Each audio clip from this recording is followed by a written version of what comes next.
अभिनव झा की अनोखी कक्षा में आपका फिर से एक बार स्वागत है। हम लोग देख रहे थे सीए फाइनल के इसका सब्जेक्ट का अमेंडमेंट्स, जहां पर हम लोगों ने चैप्टर नंबर 3 का अमेंडमेंट्स स्टार्ट किया था। हम लोगों ने देखा था कि कंट्रोल को 4 प्रकार से क्लासीफाई किया जाता है। 4 प्रकार के बेसिस पर कंट्रोल को क्लासीफाई किया जाता है, जिसमें हम लोगों का अमेंडमेंट्स का हिस्सा था ऑडिट फंक्शन के हिसाब से classification on the basis of audit function, जिसमें 2 प्रकार से क्लासीफाई किया जाता है ऑडिट फंक्शन के हिसाब से, मैनेजरियल कंट्रोल और एप्लीकेशन कंट्रोल। मैनेजरियल कंट्रोल और एप्लीकेशन कंट्रोल, मैनेजरियल कंट्रोल में 8 प्रकार के सब सिस्टम हम लोगों ने कंप्लीट किए थे और हम अपनी चर्चा एप्लीकेशन कंट्रोल पे कर रहे थे, जिसमें 6 प्रकार के सब सिस्टम होते हैं। मैनेजरियल कंट्रोल में हम लोगों ने 8 प्रकार के सब सिस्टम देखे थे और कंट्रोल लगाने के लिए उसके अलग अलग फंक्शंस को देखे थे। इस तरह से हम लोगों ने शुरू किया था एप्लीकेशन कंट्रोल, जहां पर 6 प्रकार के सब सिस्टम थे। चैप्टर नंबर 6 जब हम लोग देखेंगे, वहां पर भी एप्लीकेशन कंट्रोल का ऑडिट ट्रेल के रिस्पेक्ट में हम लोगों का अमेंडमेंट्स आया है। बस चैप्टर नंबर 6 में एप्लीकेशन कंट्रोल के रिस्पेक्ट में ही अमेंडमेंट आया है। चैप्टर नंबर 6 है हमारा ऑडिटिंग ऑफ इंफॉर्मेशन सिस्टम। तो हम लोग देखते हैं एक बार मैनेजरियल कंट्रोल में हम लोगों ने क्या क्या देखा था। यहाँ पर 8 प्रकार के सब सिस्टम देखे थे। Top management, information system management, system development management, programming management, data administration, quality assurance, security administration और ऑपरेशन मैनेजमेंट। और इन सबके अलग अलग फंक्शंस हम लोगों ने देखे थे, यहाँ पर चर्चा की थी लास्ट वीडियो में हमने।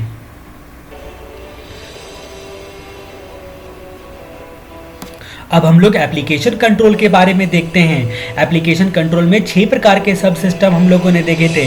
Boundary control, input control, communication control, process control, database control और आउटपुट कंट्रोल। यहाँ पर ये कम्युनिकेशन कंट्रोल और प्रोसेस कंट्रोल में अमेंडमेंट है। यहाँ पर हम लोगों ने चर्चा की थी कम्युनिकेशन कंट्रोल लगाना क्यों जरूरी है। अगर कम्युनिकेशन कंट्रोल फेल हो गया तो 4 प्रकार के एक्सपोजर हो सकते हैं, 3 प्रकार के एक्सपोजर हो सकते हैं। अगर कम्युनिकेशन कंट्रोल में फेलियर आ गया तो 3 प्रकार के एक्सपोजर हो सकते हैं। कौन कौन 3 प्रकार के एक्सपोजर हो सकते हैं? पहला हम लोगों ने देखा था ट्रांसमिशन इम्पेयरमेंट। ट्रांसमिशन इम्पेयरमेंट का मतलब होता है जब सेंडर को जितना डाटा भेजा गया था और जिस फॉर्म में भेजा गया था उसमें कहीं ना कहीं लॉस हो जाता है, यानी कि सेंडर को जब डाटा भेजा जाता है और जो रिसीव होता है उसमें डिफरेंस आ जाना ट्रांसमिशन इम्पेयरमेंट कहलाता है। दूसरा कम्युनिकेशन कंट्रोल में अगर फेलियर हो गया तो उस सिचुएशन में दूसरा एक्सपोजर हो सकता है कंपोनेंट फेलियर, और अगर कंपोनेंट फेल हो गया तो डाटा लॉस या डाटा करप्ट हो सकता है या फिर रिसीवर को रिसीव ही नहीं होगा। उसके बाद तीसरे प्रकार का एक्सपोजर हम लोगों ने देखा था सबवर्ट डाटा।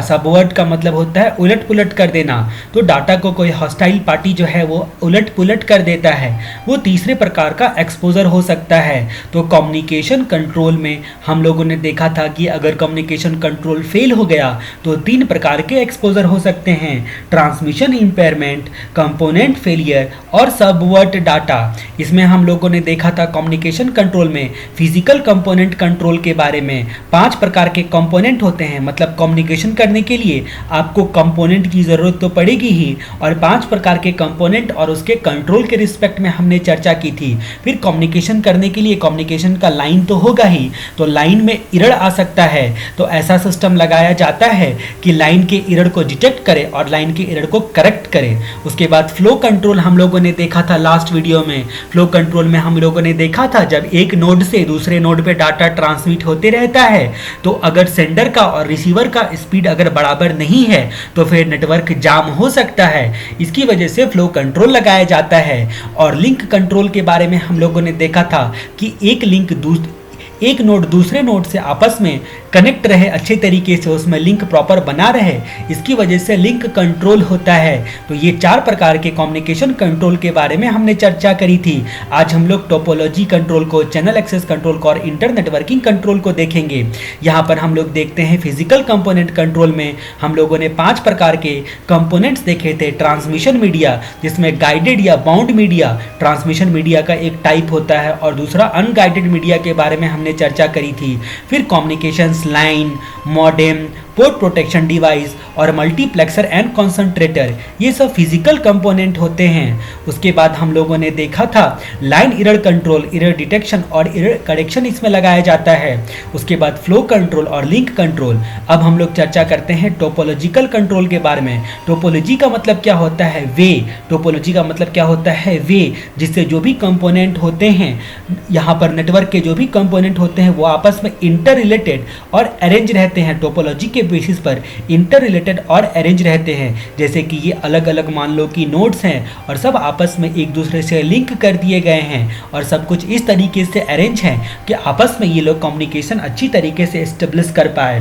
टोपोलॉजी को दो भाग में बांटा जाता है, लोकल एरिया नेटवर्क टोपोलॉजी और wide area network topology. Topology को दो भाग में बांटा जाता है, लोकल एरिया नेटवर्क टोपोलॉजी और वाइड एरिया नेटवर्क टोपोलॉजी।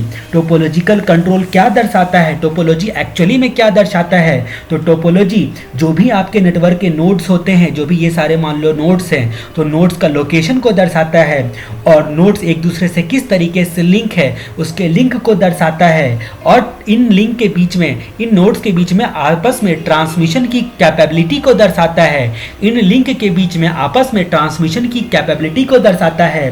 तो नेटवर्क में जो नोड्स होते हैं उसके लोकेशन को, लिंक को और ट्रांसमिशन की कैपेबिलिटी को दर्शाने वाला टोपोलॉजी होता है और इस पे हमें कंट्रोल लगाना पड़ता है। टोपोलॉजी में यहाँ पर हम लोगों ने देखा था कि लोकल एरिया नेटवर्क टोपोलॉजी और वाइड एरिया नेटवर्क टोपोलॉजी, दो प्रकार की टोपोलॉजी हमें पढ़नी है। तो हम लोग दोनों को कंपैरेटिव एनालिसिस करके पढ़ते हैं। हम लोग एक ही चार्ट में पहले लोकल एरिया नेटवर्क टोपोलॉजी और दूसरा वाइड एरिया नेटवर्क टोपोलॉजी के बारे में देखेंगे। लोकल एरिया नेटवर्क टोपोलॉजी में क्या होता है? नेटवर्क प्री ओन्ड होता है। प्री ओन्ड मतलब होता है प्राइवेट नेटवर्क होता है। यहाँ पर जनरली वर्चुअल प्राइवेट नेटवर्क का इस्तेमाल किया जाता है और आपस में जो नोड्स होते हैं उसका आपस में कम्युनिकेशन काफ़ी स्पीड होता है, क्योंकि यहाँ पर लोकल एरिया नेटवर्क है, ठीक है, और प्राइवेटली ओन्ड नेटवर्क है, तो आपस में इसका लिमिटेड जोग्राफिकल एरिया होता है, इसीलिए आपस में कम्युनिकेशन जो होता है वो काफ़ी स्पीड होता है। तो तीन कैरेक्टरिस्टिक्स हम लोगों ने देखे थे लोकल एरिया नेटवर्क टोपोलॉजी के। प्री ओन्ड नेटवर्क, स्पीड जो होता है नोड्स के बीच में काफ़ी अच्छा होता है और लिमिटेड जोग्राफिकल एरिया को कवर करता है।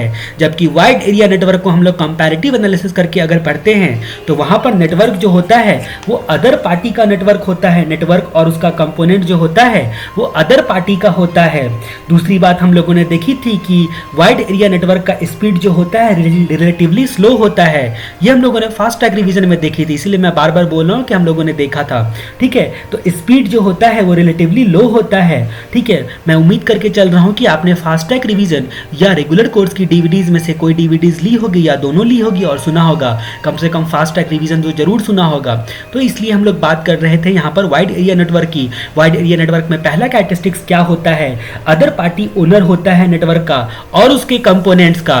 स्पीड जो होता है रिलेटिवली स्लो होता है यहाँ पर कम्युनिकेशन नोड्स के बीच में वाइड एरिया नेटवर्क में, और ज्योग्राफिकल एरिया जो होता है वो ज़्यादा होता है, ठीक है। लार्ज ज्योग्राफिकल एरिया को वाइड ज्योग्राफिकल एरिया को कवर करता है। इस तरह से हम लोगों ने दोनों के कैरेक्टरिस्टिक्स देखे थे। अब हम लोग टाइप की बात करते हैं। दोनों के टाइप को दो प्रकार से बांटा जा सकता है, एक बेसिक और दूसरा हाइब्रिड। बेसिक और हाइब्रिड, यहाँ पर आप सोच रहे होंगे कि ये रविंद्र सिंह के नॉवेल की फोटो मैंने क्यों दी हुई है, ठीक है। तो यहाँ पर रविंद्र सिंह इसने जो बुक लिखी थी I too had a love story, जो कि इनकी सच्ची घटना पे आधारित थी। इसमें क्या होता है, इस स्टोरी को हम लोग याद करते हैं। इस स्टोरी को मैंने पढ़ा नहीं है, इस नॉवेल को मे बी आपने पढ़ा होगा, मुझे किसी ने स्टोरी सुनाई थी, उसके आधार पे मैं आपको बोलता हूँ ये सही स्टोरी है या गलत है उसकी मैं पुष्टि नहीं करता हूँ। यहाँ पर मैट्रिमोनी साइट पे लड़के और लड़की की मुलाकात होती है और लड़के और लड़की की शादी होने वाली रहती है। लड़की दिल्ली में कॉल सेंटर में काम करते रहती है और लड़का अपने घर से आते रहता है, ट्रेन से आते रहता है। दोनों की मंगनी होने वाली रहती है। जब कॉल सेंटर की छुट्टी होती है दिल्ली में तो वो बस से आते रहती है लड़की, और वो बस एक ट्री से टकरा जाता है, एक पेड़ से टकरा जाता है और उस बस का एक्सीडेंट हो जाता है और वो लड़की स्पॉट पे डेथ हो जाती है उस लड़की की, वो लड़की मर जाती है वहीं पर।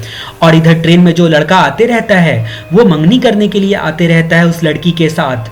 तो वो स्टार स्टार की ओर खिड़की के पास बैठा रहता है ट्रेन में और स्टार की ओर देखते रहता है, तो उसकी आंख लग जाती है और वो नींद से सो जाता है। उसके हाथ में रिंग होता है और वो उसकी आंख लग जाती है, तो वो सपने में देखता है कि वो लड़की उसके पास आई और वो लड़की बोलती है कि मेरे पास टाइम बहुत कम है, जल्दी से मुझे रिंग दो, मुझे तुम्हें रिंग पहनाना है। और फिर अचानक उस लड़के का, रविंद्र सिंह का फ़ोन बजता है। उसके होने वाले ससुर जी का फ़ोन रहता था, वहाँ पर था, तो वो फ़ोन बजता है और जैसे ही फ़ोन बजता है तो उसकी आंखें खुल जाती है और उसके हाथ में, उसकी उंगलियों में वो रिंग पहना हुआ रहता है वो। तो इस तरह से हम लोगों ने देखा कि बस, ट्री, रिंग और स्टार, इन सारी चीज़ों को हम लोगों को एसोसिएट करना है इस स्टोरी के साथ, ये इस नॉवेल की स्टोरी के साथ हम लोगों को यहाँ पर एसोसिएट करना है। तो bus network, tree network, ring network और star network, local area network topology में 4 प्रकार के नेटवर्क होते हैं, बस, ट्री, रिंग और स्टार। यहाँ पर हम लोगों ने स्टार की फ़ोटो देखी भी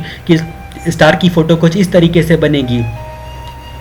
बेसिक यहाँ पर लोकल एरिया नेटवर्क में 4 प्रकार की टोपोलॉजी और हाइब्रिड, हाइब्रिड का मतलब क्या हुआ, मिक्स, ठीक है। तो यहाँ पर स्टार रिंग, तो वो लड़का जो ट्रेन में रविंद्र सिंह बैठा हुआ रहता है तो स्टार की तरफ वो देखते रहता है और उसके हाथ में क्या होता है, रिंग होता है। और दूसरा, जब मान लो वो लड़की मरते हुए रहती है तो आखिरी क्षण में उसने स्टार की ओर देखा रहता है, आकाश की ओर देखा रहता है, तो वो बस से जो गिर जाती है, स्टार बस, तो ये हाइब्रिड टाइप की हो गई।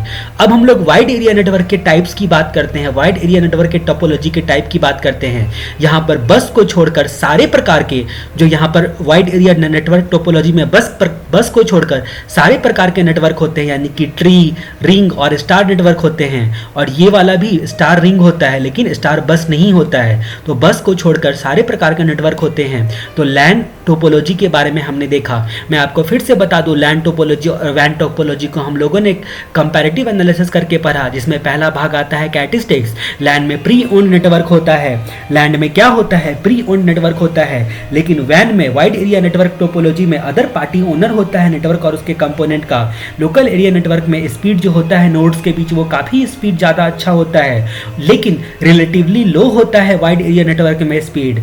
यहाँ पर लैंड में लो लिमिटेड ज्योग्राफिकल एरिया को कवर करता है नेटवर्क, लेकिन वाइड एरिया नेटवर्क में वाइड ज्योग्राफिकल एरिया को, यानी कि लार्जर ज्योग्राफिकल एरिया को कवर करता है नेटवर्क। उसके बाद टाइप्स में हम लोगों ने देखा, बेसिक में लैंड के बस, ट्री, रिंग और स्टार 4 टाइप होते हैं और हाइब्रिड में स्टार रिंग और स्टार बस होते हैं। लेकिन हम लोगों ने वाइड एरिया नेटवर्क में देखा था केवल बस नहीं होता है और बाकी सब कुछ होता है, ट्री, रिंग, स्टार और स्टार रिंग हाइब्रिड में, ठीक है। तो इस तरीके से हम लोगों ने लैंड टोपोलॉजी और वैन टोपोलॉजी को एक साथ पढ़ा।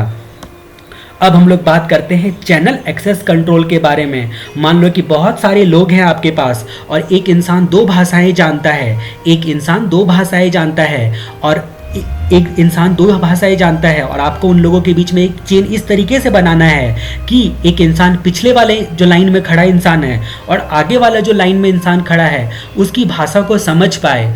उसकी भाषा को जब वो समझ पाएगा तो वो कम्युनिकेशन को आगे बढ़ा पाएगा। तो यहाँ पर हम लोगों को चैनल पर एक्सेस करना है। मान लो कि यहाँ पर एक्सेस करना है और इस बीच में बहुत सारे नोड्स आते हैं यहाँ तक एक्सेस करने के लिए। यहाँ पर ये तो फाइनल नोड्स है या फिर रिसीवर है या फिर डाटाबेस सर्वर है, यहाँ तक अगर एक्सेस करना है और बीच में बहुत सारे नोड्स अगर आते हैं तो यहाँ पर एक नोड्स अगर डाटा भेजेगा तो दूसरा नोड्स उस डाटा को रिसीव करने के लायक होना चाहिए।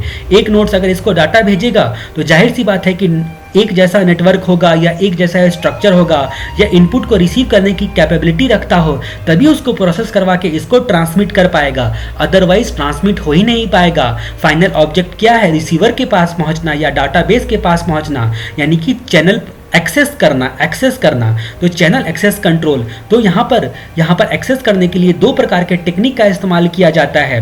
दूसरा एग्जांपल हम लोग देखते हैं कि मान लो कि अगर आपको प्राइम मिनिस्टर तक अपनी बात पहुंचानी है और आप प्राइम मिनिस्टर के डायरेक्ट असिस्टेंट को जानते हो तो आप क्या करोगे, आप इन सब के बीच का कम्युनिकेशन हटाओगे और डायरेक्ट इस तक एक्सेस कर जाओगे प्राइम मिनिस्टर के असिस्टेंट तक, और वो अपनी बात आपकी बात को प्राइम मिनिस्टर तक पहुंचा देगा, ठीक है। और दूसरा तरीका क्या है कि आप अपने से सीनियर ऑफिसर को बोलोगे, वो उससे सीनियर ऑफिसर को बोलेगा, वो उससे सीनियर ऑफिसर को बोलेगा। इस तरह से आपका लेटर जो है फॉरवर्ड होते लास्ट में प्राइम मिनिस्टर के पास पहुंचेगा।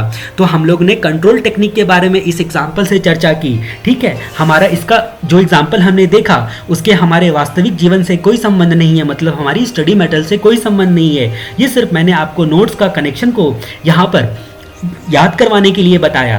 तो मैंने क्या बोला कि अगर दो अलग अलग भाषाएं के लोग जो होते हैं, मतलब हर अलग अलग भाषा के लोग, बहुत सारे लोग खड़े हैं आपके साथ और एक इंसान दो भाषाएं जानता है, ठीक है, तो आप जो होते हैं उनके बीच में कम्युनिकेशन किस तरीके से करवा सकते हो, या तो उसको सिस्टमैटिकली अरेंज कर दो, ठीक है। इसी तरह यहाँ पर अलग अलग तरह के नोट्स को कुछ इस तरीके से अरेंज करो कि एक जो आउटपुट दे वो दूसरा इनपुट उसका एक्सेप्ट कर पाए, ठीक है। तो यहाँ पर इस मेथड को पूलिंग मेथड या नॉन कंटेंशन मेथड बोलते हैं। पूलिंग मेथड या नॉन कंटेंशन मेथड में नोड्स को कुछ इस तरीके से अरेंज करना है कि बगल वाले नोड्स पिछले वाली नोड्स की भाषा को समझ पाए और अगले वाले नोड्स को ट्रांसफर करने में कैपेबल हो पाए। इस तरीके से फाइनल डाटाबेस तक एक्सेस किया जा सकता है। कंटेंशन मेथड में क्या देखा हम लोगों ने, जो प्राइम मिनिस्टर तक आप उसके असिस्टेंट को जानते हो, उसका वाला एग्जांपल मैंने बोला था। तो जो भी नोड्स चैनल से कनेक्टेड होता है उस तक पहुंच गया अगर तो काम बन जाएगा। तो मान लो ये चैनल है, ये नोड्स कनेक्टेड है, तो उस तक अगर अप्रोच कर गए आप तो फिर आपका काम बन जाएगा। तो उसको कंटेंशन मेथड बोला जाता है। आप एक बार जस्ट रीड कर लो, छोटा सा टॉपिक है, इतना टेक्निकल हमें जाना नहीं है ज़्यादा, क्योंकि हमें डेप्थ में इन सब चीज़ों के बारे में पढ़ना नहीं है। लेकिन क्योंकि कम्युनिकेशन कंट्रोल हमारे सिलेबस का हिस्सा है, इसकी वजह से हम लोग यहाँ पर देखेंगे जूनियर टेलीकॉम ऑफिसर वगैरह सबका जो एग्ज़ाम होता है BSNL में, वहाँ पर ये सारी चीज़ें डिटेल में पढ़ाई जाती है। अब हम लोग बात करते हैं इंटर नेटवर्किंग कंट्रोल के बारे में। इंटर नेटवर्किंग कंट्रोल क्या होता है? एक नेटवर्क से दूसरे नेटवर्क तक आपको कम्युनिकेट करना है और कम्युनिकेट करने का सिस्टम को इंटर नेटवर्किंग कहा जाता है। मतलब यहाँ पर 3 कॉमन तरीके के डिवाइस का आप इस्तेमाल करते हो एक नेटवर्क से दूसरे नेटवर्क पर एक्सेस करने के लिए। हम लोगों ने नेटवर्क के कई प्रकार देखे थे। जब सिमिलर टाइप वाले दो या अधिक लैन को आपको कनेक्ट करना है, मतलब स्टार लैन से आपको कम्युनिकेट करवाना है, तो जो इंटर नेटवर्किंग कंट्रोल होगा उसके लिए आप ब्रिज का इस्तेमाल करोगे। मान लो कि ये स्टार लैन है और ये भी स्टार लैन है, तो इसको ब्रिज बोला जाएगा, तो ब्रिज का इस्तेमाल करोगे, ठीक है। सिमिलर टाइप वाले 2 या अधिक लोकल एरिया नेटवर्क को कनेक्ट करने के लिए आप ब्रिज का इस्तेमाल करते हो, ठीक है। और उसके बाद राउटर का इस्तेमाल क्यों करते हो? अब एक जैसे नेटवर्क हो या फिर 2 अलग अलग तरीके का नेटवर्क हो, 2 या अधिक अलग अलग तरीके का नेटवर्क हो या फिर एक सिमिलर टाइप वाला नेटवर्क हो, दोनों को आपस में आपको कम्युनिकेट करवाना है और दोनों के बीच में ट्रैफिक कंट्रोल भी मेंटेन करना है। तो उसके लिए हम लोग राउटर का इस्तेमाल करते हैं। गेटवे क्या होता है? गेटवे में न केवल नेटवर्क का टाइप अलग अलग होता है बल्कि उसका स्ट्रक्चर भी अलग अलग, आर्किटेक्चर भी अलग अलग होता है। अब जब आर्किटेक्चर अलग अलग होगा तो जाहिर सी बात है कि दो अलग अलग कंट्री के प्राइम मिनिस्टर जब आपस में मिलते हैं, ठीक है, तो अब उनको बात करनी है तो बीच में आपको क्या लगाना पड़ता है? ट्रांसलेटर लगाना पड़ता है। इसी तरह यहाँ पर जो ट्रांसलेटर होगा उसको प्रोटोकॉल कन्वर्जन बोलेंगे। तो प्रोटोकॉल कन्वर्जन टेक्निक जो यूज करता है उसकी वजह से यहाँ पर गेटवे के थ्रू हम लोगों का कम्युनिकेशन अलाउ हो पाता है। जब 2 या 2 से अधिक नेटवर्क आपस में कनेक्ट किए जाते हैं, ठीक है, और उनका आर्किटेक्चर भी अलग अलग होता है, तो प्रोटोकॉल कन्वर्जन मैकेनिज्म का इस्तेमाल करना पड़ता है। उम्मीद है कि इन सारी चीज़ों को आप जस्ट एक बार रीड करोगे। इस तरह से हमारा कम्युनिकेशन कंट्रोल समाप्त होता है।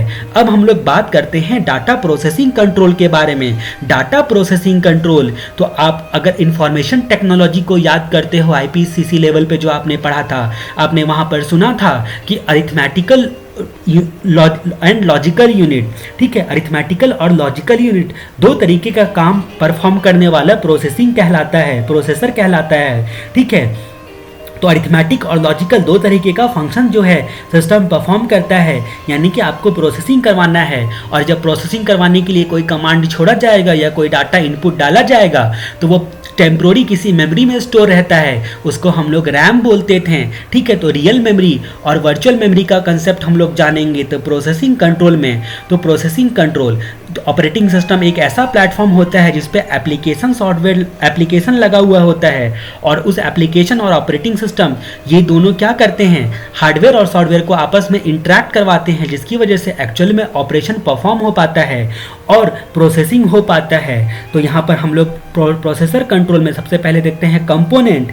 3 प्रकार के कंपोनेंट होते हैं प्रोसेसर में, 3 प्रकार के कंपोनेंट होते हैं, control unit, arithmetical and logical unit और तीसरा रजिस्टर। पहला कंट्रोल यूनिट, दूसरा अरिथमेटिक एंड लॉजिकल यूनिट जिसको हम लोग ALU भी बोलते हैं, और उसके बाद रजिस्टर। तो कंपोनेंट्स होते हैं।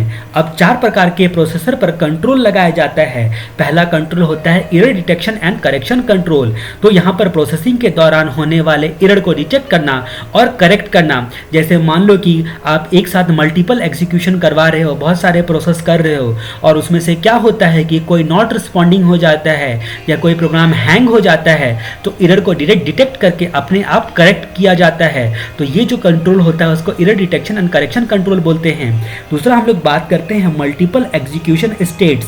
ये क्या होता है? जो बताता है कितने क्वांटिटी में और कौन कौन सा डाटा प्रोसेस किया जाएगा, कितने क्वांटिटी में और कौन कौन सा डाटा प्रोसेस होगा, उसको हम लोग क्या बोलते हैं? Multiple execution states.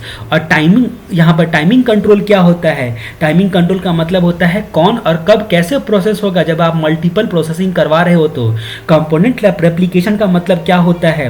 अगर आप मल्टीपल प्रोसेसर का उपयोग कर रहे हो, मल्टीपल प्रोसेसिंग करवा रहे हो, तो मान लो कि कोई प्रोग्राम आपका हैंग हो जाता है या नॉट रिस्पॉन्डिंग हो जाता है, तो बाकी प्रोग्राम आपका रुके ना, बाकी प्रोग्राम बराबर चलता ही रहे। जब तक एरर एंड डिटेक्शन कंट्रोल उस प्रोग्राम को भी ठीक ना कर दे, तब तक ऐसा ना हो कि बाकी प्रोग्राम भी नॉट रिस्पॉन्डिंग हो जाए। तो इस चीज़ के लिए जो कंट्रोल होता है उसको कंपोनेंट रेप्लिकेशन बोला जाता है। उम्मीद है आप इन सारी चीज़ों को एक बार ढंग से पढ़ लोगे।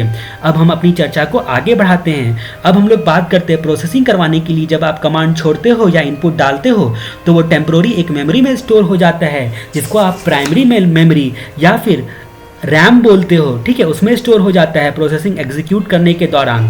अब क्या होता है? रियल मेमोरी कंट्रोल और वर्चुअल मेमोरी कंट्रोल, इन 2 जगह पर हम लोगों को कंट्रोल लगाना पड़ता है। रियल मेमोरी किसको बोलते हैं? तो रियल मेमोरी कंट्रोल किसको बोलते हैं? प्राइमरी मेमोरी यानी कि रैम का वो हिस्सा जिस पर आप प्रोसेसिंग को एग्जीक्यूट करवाते रहते हो। तो प्रोग्राम या फिर डाटा टेम्पोररी स्टोर रहता है प्रोसेसिंग करने के लिए। वर्चुअल मेमोरी कंट्रोल किसको बोलते हैं?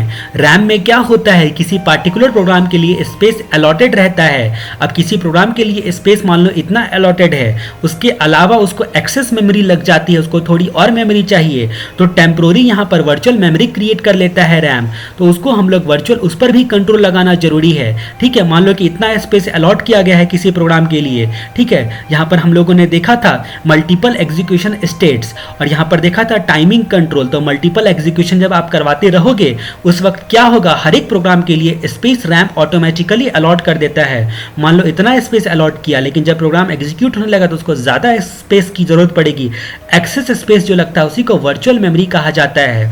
ठीक है, उसके बाद हम लोग यहाँ पर, तो हमारा चैप्टर नंबर 3 का अमेंडमेंट्स यहीं पर समाप्त होता है। अब हम लोग चैप्टर नंबर 6 का अमेंडमेंट्स देखेंगे। मैं आपको याद दिला दूं, मैंने आपको क्या बोला था कि एप्लीकेशन कंट्रोल जो होता है वो चैप्टर नंबर 6 में भी ऑडिट ट्रेल के रिस्पेक्ट में हम लोगों को इसके बारे में चर्चा करनी है। Boundary control, input control, communication control, process control, database control और आउटपुट कंट्रोल, इसको हम लोगों को ऑडिट ट्रेल के रिस्पेक्ट में चैप्टर नंबर 6 में जानना है। तो अब हमारा छोटा सा अमेंडमेंट्स है, आई मीन टू से 3-4 पन्ने का अमेंडमेंट्स है चैप्टर नंबर 6 में, जिसको हम लोग अब देखते हैं। चैप्टर नंबर 6 का अमेंडमेंट्स अब हम लोग देखते हैं। चैप्टर नंबर हमारा 6 है ऑडिटिंग ऑफ इंफॉर्मेशन सिस्टम, जिसमें एप्लीकेशन कंट्रोल के और ऑडिट ट्रेल के रिस्पेक्ट में हम लोगों को कुछ चीज़ें पढ़नी है। हम लोगों को यहाँ पर अभी हम लोगों ने देखा था चैप्टर नंबर 3 की चर्चा करते वक्त, जो एप्लीकेशन कंट्रोल होता है उसमें boundary control, input control, communication control, processing control और डाटाबेस कंट्रोल के बारे में देखा था। और एक और कंट्रोल हम लोगों ने देखा था आउटपुट कंट्रोल। यहाँ पर हमें 5 कंट्रोल्स के बारे में पढ़ना है और आउटपुट कंट्रोल के बारे में भी पढ़ना है, सॉरी। तो हम लोग यहाँ पर आगे बढ़ते हैं। उससे पहले मैं आपको कुछ चीज़ें बताता हूँ। यहाँ पर हम लोगों को मेन हमारा फोकस एरिया है ऑडिट ट्रेल। ऑडिट ट्रेल के रिस्पेक्ट में सारे कंट्रोल पे ऑडिट ट्रेल हम लोगों को देखने हैं। आप ऑडिटिंग पेपर में फाइनेंशियल ट्रांजैक्शन के रिस्पेक्ट में आपने ऑडिट ट्रेल यानी कि सारे ट्रांजैक्शन का लॉग मेंटेन किया जाता है, शुरू से लेकर अंत तक ट्रांजैक्शन का कहाँ कहाँ इफेक्ट पड़ा उसका रिकॉर्ड रखा जाता है, जिसको आप ऑडिट ट्रेल बोलते हो। जब आप ऑडिटिंग करने के लिए जाते हो तो इसका इस्तेमाल करते हो ऑडिट ट्रेल टेक्निक्स का, जिससे आप बहुत सारी चीज़ें जान पाते हो। कंप्यूटराइज सिस्टम में भी ये सेम टू सेम चीज़ें होती हैं, किसने कंप्यूटर पर एक्सेस किया, क्या ऑपरेशन परफॉर्म किया, कितने पीरियड ऑफ टाइम के लिए ऑपरेशन किया, कितना टाइम लगा उसको ऑपरेशन परफॉर्म करने में, ठीक है।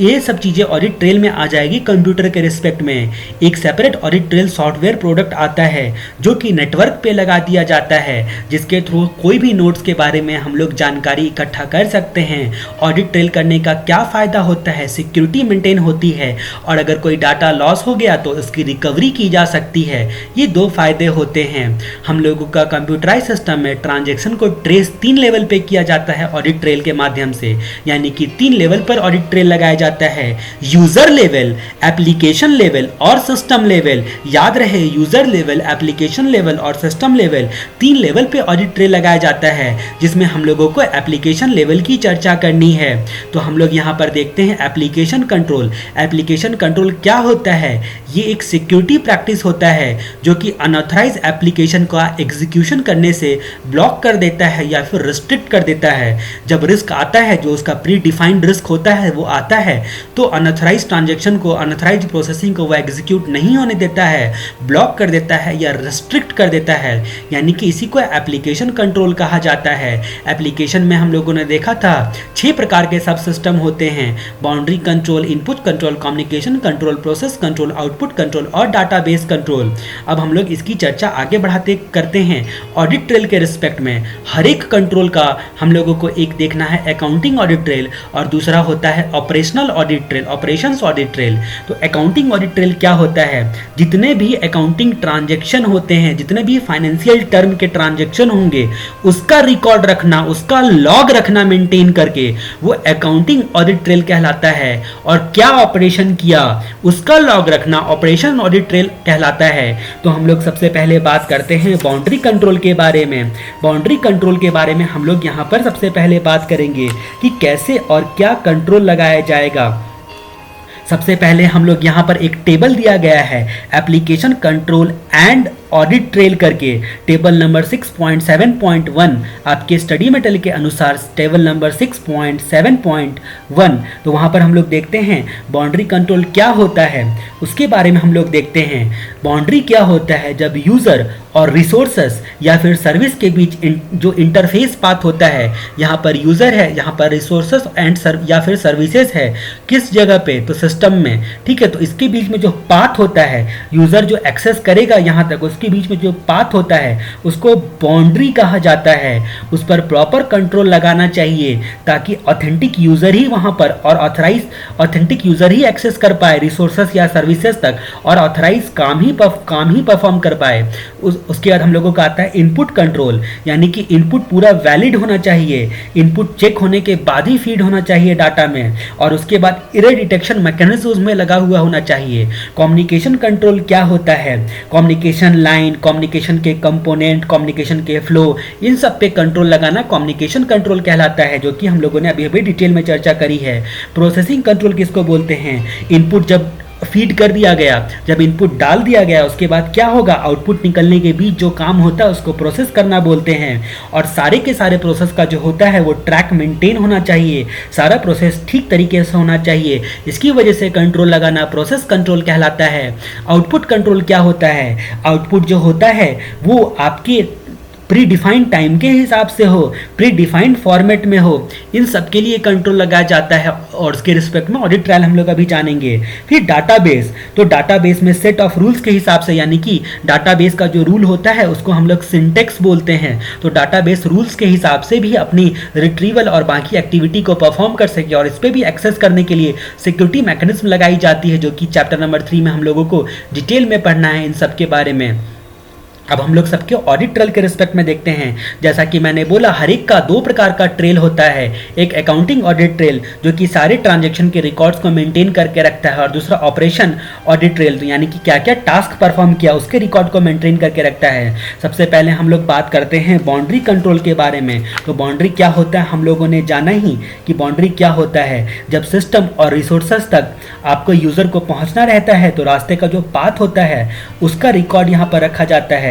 इसमें हम लोगों को सबसे पहले यूज़र का आइडेंटिफिकेशन होना चाहिए। यूज़र जो इन्फॉर्मेशन दिया है यानी कि अपना पासवर्ड वगैरह उसको ऑथेंटिकेट करने का मैकेनिज्म होना चाहिए। कौन सा रिसोर्सेज यूज़र को एक्सेस अलाउड होगा, कौन सा एक्सेस एक्शन वो परफॉर्म कर सकता है रिसोर्सेस पर जाके, उन सारी चीज़ों का रिकॉर्ड होना चाहिए। टाइम आइडेंटिफायर होना चाहिए, कब स्टार्ट किया काम को और कब फिनिश किया उसका रिकॉर्ड होना चाहिए। कितने नंबर ऑफ अटेम्प्ट उसने टास्क परफॉर्म किए या फिर इंटर करने की कोशिश करी उसका लॉग मेंटेन होना चाहिए। कौन सा रिसोर्सेस उसको प्रोवाइड किया गया और कौन सा डिनाई किया गया उसका रिकॉर्ड होना चाहिए, यानी कि सारे ऑडिट ट्रेल होने चाहिए। ठीक है, तो उसमें अकाउंटिंग ऑडिट ट्रेल जो एक्शन वो रिसोर्सेस तक पहुंच कर किया, वो अलाउ किया गया या फिर डिनाई किया गया उसका रिकॉर्ड। ऑपरेशनल ऑडिट ट्रेल में यहाँ पर सारे लॉग इन और लॉग आउट टाइम के बीच जो है कौन कौन सा रिसोर्सेस इस्तेमाल किया गया और क्या क्या कंजम्पशन किया, तो क्या रिसोर्सेस का इस्तेमाल और क्या कंजम्पशन, ये दो हमेशा हर एक पॉइंट में आएगा ऑपरेशनल ऑडिट ट्रेल में। अब हम लोग इनपुट ऑडिट ट्रेल की बात करते हैं। क्या इनपुट डाला, कब डाला और इनपुट डाल के क्या इंस्ट्रक्शन दिया सिस्टम को, उसके बारे में हम लोग रिकॉर्ड रखते हैं। इनपुट में सबसे पहले अकाउंटिंग ऑडिट ट्रेल, कौन, कब और क्यों इनपुट डाला, क्या डिवाइस उसने इस्तेमाल किया इनपुट डालने के बाद, उसका इनपुट जो है उसका सारा डिटेल वहाँ पर रहेगा उसका। ठीक है, और जो उसका डाटा प्रोसेसिंग में है यानी कि वर्क इन प्रोग्रेस में है उसका भी रिकॉर्ड यहाँ पर रहेगा। ठीक है, और जो जो आउटपुट ले जाएगा उसका रिकॉर्ड तो हम लोग यहाँ पर देखेंगे आउटपुट कंट्रोल में। उसके बाद ऑपरेशनल ऑडिट ट्रेल की बात हम लोग करते हैं। ऑपरेशनल ऑडिट ट्रेल जो इनपुट के रिस्पेक्ट में होगा वो क्या होगा, तो यहाँ पर टर्मिनल पर जो भी सोर्स, आपका सोर्स डॉक्यूमेंट से लेकर टर्मिनल से पहुंचने का टाइम, टर्मिनल से नेटवर्क पर पहुंचने का टाइम, ठीक है, उसका रिकॉर्ड, स्कैनिंग डिवाइस को कितने एरर मिले उसका वेरिफिकेशन, फ्रीक्वेंसी इंस्ट्रक्शन का देने का और इंस्ट्रक्शन देने में और कंप्यूटर उसका एक्सेप्ट किया, जो भी इंस्ट्रक्शन उसने दिया उसको एक्सेप्ट करने का क्या फ्रीक्वेंसी है, उन सब का रिकॉर्ड इनपुट के ऑपरेशनल ऑडिट ट्रेल में आएगा। अब हम लोग कम्युनिकेशन कंट्रोल की बात करते हैं। कम्युनिकेशन क्या होता है, सेंडर जो मैसेज भेजा रिसीवर को, उसके बीच जो रिसीवर को क्या क्या मिला, उन सब चीज़ों का और कैसे कैसे भेजा गया, कहाँ कहाँ से किस किस लाइन से जो है वो डाटा ट्रांसमिट हुआ, सबका लॉग मेंटेन रखना कम्युनिकेशन कंट्रोल कहलाता है। इसके अकाउंटिंग ऑडिट ट्रेल में सिंक नोड या फिर सोर्स, जैसे कि आपका आईपी एड्रेस हो गया, वो क्या हो गया, सोर्स हो गया, यानी कि किस आईपी एड्रेस से कमांड छोड़ा गया था, यानी कि सोर्स उसका रिकॉर्ड, यानी कि सिंक नोड का यूनिक आइडेंटिफायर होना चाहिए। सारे एरर जो भी ट्रांसमिशन के दौरान हुए हैं उसका रिकॉर्ड मेंटेन होना चाहिए। ठीक है, सिंक या फिर सोर्स जो होता है उससे कब मैसेज भेजा गया, किस सीक्वेंस में भेजा गया, क्या क्या प्रोसेस हो गया और कैसे कैसे इंफॉर्मेशन ट्रांसमिट हुआ, उसका अकाउंटिंग ऑडिट ट्रेल कहलाता है। वहाँ पर ऑपरेशनल ऑडिट ट्रेल किसको बोलते हैं, यहाँ पर बोलता है कि कितने नंबर ऑफ मैसेज या इंस्ट्रक्शन जो होता है वो हर एक सिंक से पास किया, हर एक लिंक में कितने मैसेज, कितने नंबर ऑफ मैसेज या इंस्ट्रक्शन पास किए, कितना, कब और कहाँ कहाँ पर एरर आया, कितने बार सिस्टम को रीस्टार्ट किया गया और कब कब सिस्टम को वहाँ पर टास्क परफॉर्म करने के लिए कमांड छोड़ा गया। नोट्स और नोट्स के बीच जो होता है मैसेज को ट्रांसमिट करने का टाइम। उसके बाद हम लोग बात करते हैं यहाँ पर प्रोसेसिंग कंट्रोल के बारे में। तो इनपुट डालने के बाद और आउटपुट निकलने के बीच जो काम होता है, जो टास्क परफॉर्म होता है, अरिथमेटिकल और लॉजिकल टास्क, उस पर कंट्रोल लगाना। इसके रिस्पेक्ट में accounting audit trail, data item, जो भी आपके डाटा आइटम होते हैं वो कैसे कैसे प्रोसेस किए और कब कब रिप्लिकेट किया उसका ट्रैक रखना। इनपुट से लेकर आउटपुट के बीच में डाटा आइटम का बहाव यानी कि फ्लो कैसे कैसे हुआ उसका रिकॉर्ड ट्रेस करके रखना। ऑपरेशनल ऑडिट ट्रेल में क्या होगा, ऑपरेशनल ऑडिट ट्रेल में आपका कितना रिसोर्सेस यानी कि कितना हार्डवेयर और सॉफ्टवेयर को कंज्यूम किया गया, ठीक है, कितना सीपीयू का इस्तेमाल किया गया, यानी कि सीपीयू बोले तो प्रोसेसर का कितना इस्तेमाल किया, कितना सेकेंडरी मेमोरी का इस्तेमाल किया गया यानी कि रोम का कितना इस्तेमाल किया गया, ठीक है, और कितना कम्युनिकेशन फैसिलिटीज़ वगैरह सबको यूज़ किया, वो सारे प्रोसेसर कंट्रोल में आ जाएंगे। सॉफ्टवेयर यानी कि सोर्स को, कोड को ऑब्जेक्ट में बदलने के लिए कितना कंपाइलर का यूज़ किया गया, ठीक है, ये सारी चीज़ें आपको थोड़ी ज़्यादा टेक्निकल लग रही होंगी आएंगी, लेकिन उसके बावजूद भी बार बार आप इसको बैक करके सुन सकते हो, तभी आपके दिमाग में चीज़ें बैठेंगी, क्योंकि ये थोड़ा सा कॉम्प्लेक्स एरिया है, क्योंकि मुझे जल्दी से कंप्लीट करवाना है। इसकी वजह से मैं आपको एक आइडिया दे रहा हूँ कि यहाँ पर आपको क्या क्या लिखना है। आप इसको अच्छे से पढ़ना। इस एरिया से अगर क्वेश्चन आएगा तो रियली इसको डील करना थोड़ा डिफिकल्ट होगा, लेकिन अगेन एंड अगेन आप रिवाइज करोगे तो फिर आपके दिमाग में चीज़ें बैठ जाएंगी और आपको आइडिया हो जाएगा। उसके बाद हम लोग बात करते हैं यहाँ पर डाटाबेस कंट्रोल के बारे में। तो यहाँ पर डाटाबेस कंट्रोल क्या होता है? डाटा एक्सेस करने से लेकर उसके मॉडिफाई करने का प्रोसेस, सबका लॉग मेंटेन रखना है। उसमें हम लोग बात करते हैं अकाउंटिंग ऑडिट ट्रेल के बारे में। तो यहाँ पर डाटाबेस कंट्रोल में एक वर्ड याद रखना है, यूनिक टाइम स्टाम्प। मतलब ऐसा मार्क करना है हर एक ट्रांजेक्शन को ताकि पहचाना जा सके, जैसे कि आप वाउचर में मार्क करते हो, ठीक है, तो यूनिक टाइम स्टाम्प। उसके बाद इमेज ऑफ डाटा आइटम, मतलब image of data item database में डाटा एंटर करते वक्त और एग्जिट करते वक्त दोनों वक्त में जो है इमेज लेके रखना है, जिसके लिए कई सारे टूल्स यानी कि स्नैप टूल्स और बहुत सारे टूल्स चैप्टर नंबर 6 में हम लोगों ने देखे थे। उसके बारे में आपको याद रखना है कि इमेज ऑफ डाटा आइटम रखना है। फिर करेक्शन, मॉडिफिकेशन, चेंज वगैरह सबका रिकॉर्ड अकाउंटिंग ऑडिट ट्रेल में आ जाएगा। ऑपरेशनल ऑडिट ट्रेल में आ जाएगा कि डाटाबेस के जो रिसोर्सेस होते हैं उसका कंजम्पशन करने का रिकॉर्ड। तो ऑपरेशनल में हमेशा आप रिसोर्सेस जो भी रिलेटेड इनपुट में कौन कौन से रिसोर्सेस लगेंगे, कम्युनिकेशन में कौन कौन से रिसोर्सेस लगेंगे, प्रोसेसिंग में कौन कौन से रिसोर्सेस लगेंगे, उसका जो है आप डिटेल लिख सकते हो कि कितना कंज्यूम हुआ। ये ऑपरेशनल ऑडिट ट्रेल में आ जाएगा। उसके बाद लास्ट वाला आएगा आउटपुट कंट्रोल, जो कि यहाँ पर मैंने लिखा नहीं है, आउटपुट कंट्रोल आप लिख सकते हो। तो आउटपुट कंट्रोल में अकाउंटिंग ऑडिट ट्रायल आउटपुट कब, किसको और क्या दिया गया और उसने क्या क्या एक्शन एक्चुअली में परफॉर्म किए, आउटपुट कब, किसको और क्या क्या दिया गया और उसने आउटपुट लेकर क्या किया, क्यों लिया था आउटपुट, इन सब का रिकॉर्ड अकाउंटिंग ऑडिट ट्रायल में आ जाएगा। ऑपरेशनल ऑडिट ट्रायल में आउटपुट को प्रिंट करने में कितना टाइम लगा, क्या डिस्प्ले रेट रहा आउटपुट का, ठीक है, आउटपुट के लिए कितना रिसोर्सेज का कंजम्पशन हुआ, वो सारे रिकॉर्ड यहाँ पर आउटपुट कंट्रोल में अकाउंटिंग ट्रेल और ऑडिट ट्रेल के रिस्पेक्ट में आएगा। इस तरह से चैप्टर नंबर 6 का अमेंडमेंट्स हम लोगों ने कंप्लीट किया। अब हम लोग इसमें आगे देखेंगे चैप्टर नंबर 7 का अमेंडमेंट्स। चैप्टर नंबर 7 इसमें ISO 27001 यानी कि सिक्योरिटी के रिस्पेक्ट में जो इंफॉर्मेशन सिस्टम सिक्योरिटी के रिस्पेक्ट में स्टैंडर्ड है ISO 27001, तो इसमें हम लोगों को बहुत सारी बातें पढ़नी है। और उसके बाद हम लोगों को ITIL यानी कि इंफ्रास्ट्रक्चर लाइब्रेरी के बारे में जो 5 प्रकार के बुक्स होते हैं उसके बारे में हम लोगों को काफ़ी डिटेल में कवर करना है यहाँ पर 5 बुक्स के बारे में, जिसको हम लोग अगले वीडियो में देखेंगे, ठीक है।